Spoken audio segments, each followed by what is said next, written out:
Hello everyone, happy new year. চলো তোমাদের সাথে শেয়ার করি আমার 1 জানুয়ারি কিভাবে কেটেছিল। সেদিন গিয়েছিলাম ডাহাপাড়া জগৎবন্ধু ধাম আর 51 সতীপীঠের মধ্যে অন্যতম একটি পীঠ কিরিটেশ্বরী মন্দির। অলরেডি আমি চ্যানেলে বড় ব্লগটা দিয়ে দিয়েছি, আমি ইউজার নেমের নিচে লিঙ্কটাও দিয়ে দিলাম, তোমরা কিন্তু অবশ্যই দেখো।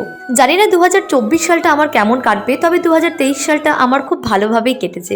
2023 আমাকে শিখিয়েছে কিভাবে নিজেকে স্বাবলম্বী করতে হয়, কি করে নিজের পায়ে দাঁড়িয়ে নিজেকে গিফট করতে, নিজের সমস্ত শখ পূরণ করতে নিজের উপর নির্ভরশীল হতে হয়। নিজের রোজগারে নিজের শখ পূরণ করা বা পরিবারের ছোটখাটো কোনো ইচ্ছে যদি তুমি পূরণ করতে পারো, সেটার মতো আনন্দ মনে হয় পৃথিবীর কোনো জিনিসেই আর নেই।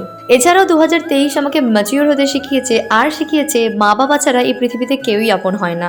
এছাড়াও শিখিয়েছে অন্যের কাছে এটা আছে, ওর কাছে সেটা আছে, এইসব না ভেবে নিজেকে কষ্ট না দিয়ে তোমার কাছে যেটুকু যা আছে সেটাকে নিয়ে হাসি মুখে জীবনে এগিয়ে চলা। নতুন বছর সবার খুব ভালো কাটুক, সবাই খুব ভালো থেকো, সুস্থ থেকো।